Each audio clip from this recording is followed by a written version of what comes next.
This is Short-Term Rental Management, the show that is all about short-term rental property management with your host, yours truly, Luke Carl.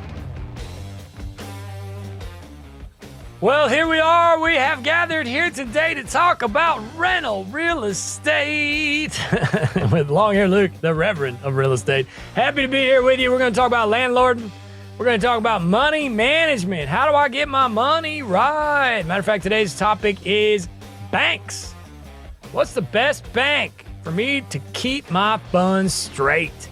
How do I keep my bank accounts right? Because if you're not keeping your eye on your money, it's gone, man. It's like Snoop Dogg. Keep your mind on your money and your money on your mind. So today we're going to talk about banks after a word from this week's sponsor. Did you know there's actually a company that will help you find and purchase your first or next short-term rental? The Short-Term Shop is the premier short-term rental acquisition company.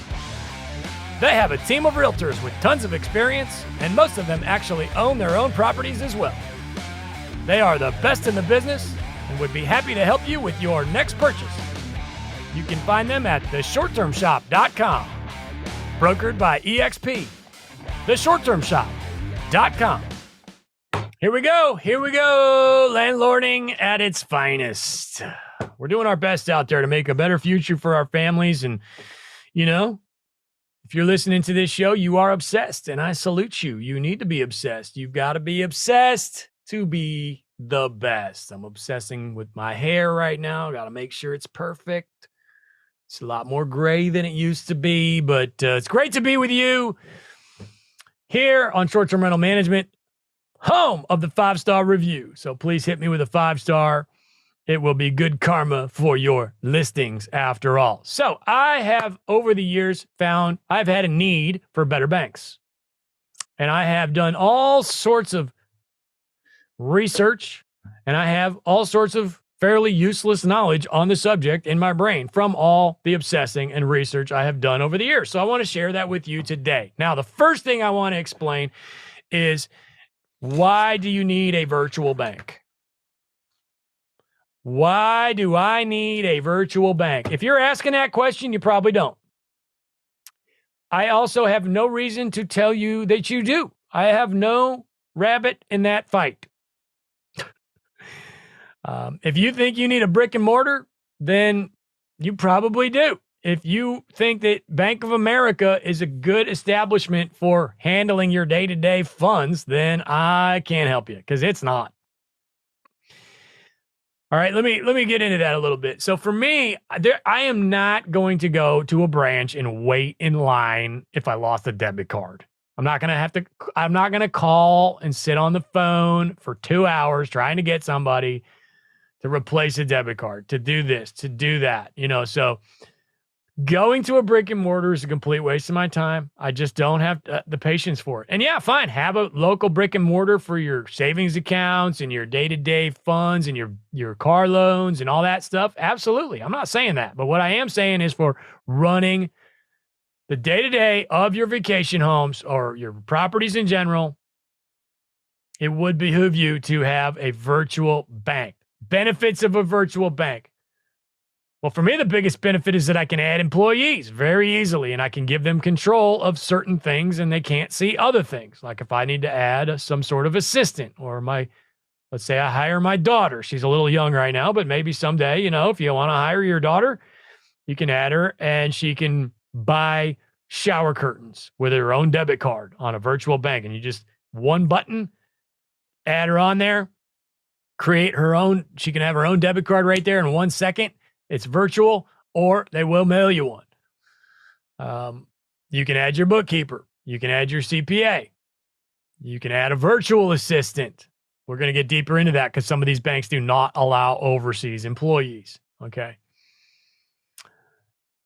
If you have misplaced your debit card, that's me. If you can't find your debit card, you click one button and you see your debit card right there on your phone.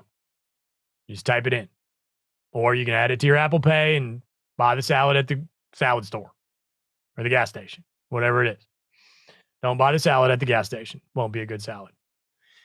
So have the brick and mortar old school small bank, do business with them, have them do loans for you, etc. But in my opinion, for running the day-to-day of a bank of a business, especially when it comes to a virtual business like an Airbnb or a Vrbo or a Booking.com, virtual is the way to go. And if you don't agree with that, good news. You don't have to listen to the rest of this. If you think that waiting in line at a Wells Fargo is okay with you, then you're good. We're done here. That's not good enough for me. I'm not going to wait in line with a bunch of people that are trying to figure out why they're overdrawn. I'm not going to do it. All right. So now, the next thing I want to talk about is Profit First. Mike Michalowicz, Profit First. We are huge fans of his around here. He's an amazing author. And all of the principles that I'm talking about today come from a book called Profit First. It is about paying yourself first. So you can't even have a good understanding of what we're talking about today if you have not read that book. So finish this podcast, go read that book, then listen to this podcast again. Profit First. All of his books are a necessity if you want to be a badass in any type of business. He's awesome. So read Profit First so you understand what you need to do to get your money right. Creating buckets of money, basically, to make sure you're making money. Because if you're not paying attention, I can guarantee you, you will not make money. You have got to be reading owner statements. You have got to have somebody in charge of the day-to-day funds, whether it's you or you're big enough to hire somebody to do it for you. Because you will wake up one day and all of a sudden that bank account doesn't have enough money for the mortgage. And that's going to happen. It is going to happen. And in your first year or two, it's probably going to happen a lot. But you need to know why. All right, I need $1,200 over here to pay this mortgage over here. Why didn't we hit our numbers? What can we do better to hit those numbers next month? It's always a rehab. It's always countertops or whatever it is, or unit turn, or you had to put a new fridge, And as time goes by, that gets better. Of course, the debt pay down is happening as well, right? So anyway, read Profit First by Mike Michalowicz so you understand exactly what we're talking about here. Sell with the short-term shop. Are you looking to sell your short-term rental or even 1031 into a different property? Our team of realtors will work hard to get you the most for your investment. We are experts in our field and would love to earn your business. When it's time to sell, call the shop. TheShortTermShop.com. That's TheShortTermShop.com. Brokered by eXp. And then from there, I do want to talk about different banks and the research that I've done and ones that you may be interested in. The one that seems to come up the most is one that I've been using for quite some time. It's called Relay. And you do hear some negative stuff about Relay, so I'm going to clarify what's going on there. About, it was Christmas time 2022. They had an issue where they had to get a new routing number. Let's just leave it at that. And it was a mess. It was a complete disaster. They had a brand new routing number. Nobody recognized it, and it just didn't go well. And they got a kind of a bad rap, bad reputation for that. I was in the middle of that. I hated it. It stunk. But that's been fixed. I'm here to tell you that's been fixed. No problem there with Relay. Now, another downside of Relay, no checks. They say they're working on that, but they've said they've been working on that for quite some time. I kind of like that they don't have checks, but if you're old school, you're not going to like that. And if you've got vendors that only want to get paid by check, you're not going to like that. To me, it was kind of like when Steve Jobs got rid of the CD-ROM. Everybody was like, what are you kidding me? And whoop, turns out we didn't need it anyway. Checks are stupid. Let's be real. All right. So I'm cool with that. I just tell a vendor, hey, if you want to get paid, You need to send me a voided check, and then I'll put them in my system as a payee, and I can just shoot them an ACH right now. Boom. Direct deposit payment. Super simple. So where people run into problems with Relay and the fact that they don't send checks is because they are thinking old school. They're stuck in the past, and that's just not going to work. If you're going to use Relay, you got to get over the fact that the checks, they do have checks, but it takes like 10 days to get it. And if you've got a tile guy that you need to pay right now, then he needs to send you a voided check, or just a bank account and a routing number is really all you need to get him paid right now.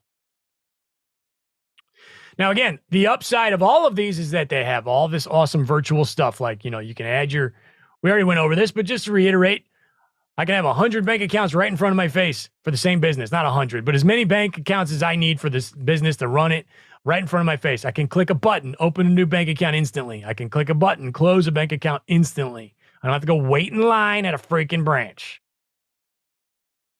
All right, so Relay, they've been around for a few years. They've had some bumps and bruises. I do recommend them. Customer service stinks. If you need customer service, a virtual bank's probably not going to work for you. Because the whole thing about virtual is that there's, they need to save money on customer service in order to survive. And so that's with every business these days. There's so many businesses like Guesty for Host. If you're using Guesty for Host, you can just pretty much forget about talking to somebody to manage your properties. They're not going to help you. You're on your own. And I'm okay with that. Because quite frankly, I don't really want to wait on hold and deal with somebody anyway. I can figure out how to find it on my own, on Facebook groups or Google it, YouTube's, etc. So that's something you got to keep in mind. That's not just Relay. That's going to be all of them. Customer service is not quite going to be there, with a couple of exceptions. HostFi, I want to mention. HostFi, I don't know anything about it, to be honest. It's brand new. It looks to be, to me, quite frankly, like about a Relay ripoff. They are marketing themselves towards short-term rental hosts. It is a brand new bank. I have been through a brand new bank before. I'm never doing that again. But HostFi's out there. I don't know a whole lot about it. It does look pretty cool. I'd say it's a bit of a risk. Let's go with Mercury next. Mercury's been around for a minute, and it is pretty freaking fantastic. Again, it's very, very similar to Relay. They had a problem for a number of years a long period of time where you could only have one entity per dashboard. That doesn't work for me. I've got tons of entities. So you would have to have a different username and login for each one of your houses or businesses. What? That's ridiculous. Mercury has fixed that. Again, that issue is no longer in existence, and Mercury is a good option. It's actually a great option. It's a very good looking dashboard, etc. I have not used it extensively. I didn't use it because of the one entity per dashboard thing back when I was shopping around. Now that doesn't exist. So if I were to look to find a new bank today, I think I would look heavily at Mercury. Chase, if you want, in my opinion, the research I've done, if you want a brick and mortar bank, that you can walk into and touch and feel and talk to somebody, and if that gives you warm and fuzzies, I would go with Chase. And what you're doing there is Chase for business. Chase for business. So you're going to go walk into a Chase bank and you say, I'd like to open a Chase for business account. From what I understand, it is fairly sophisticated, and it's going to have everything you need. Much better than, say, a Bank of America business account or a Wells Fargo business account. If you want the brick and mortar, I would recommend Chase. Let's talk about Stessa. Stessa is fantastic for bookkeeping. If you've only got 2 or 3 properties, you're going to want to look at Stessa. All right. It's a little off topic here slightly, but it's a great way to keep your books as you grow. Now, once you get up to 7, 8, 10 properties, you're going to outgrow it, most likely. Again, coming from a guy that doesn't have extensive knowledge of it, I have not used it extensively or anything. I've just, signed up for it and had several discussions with them and folks that use them, etc. But it is a great way to keep your money right, especially in the early days. But they also offer high interest savings accounts, which is cool. So if you're looking to park some money for your next down payments, that would be a good option for that. Relay has that as well. Relay's doing like 1% to 3% right as of the recording of this podcast, 1% to 3% fluctuating on a savings account. The truth there is a local brick and mortar is going to likely have a better savings account situation than a virtual bank. And if you're going to leave it parked for a long time, you're going to probably want to open a money market savings account.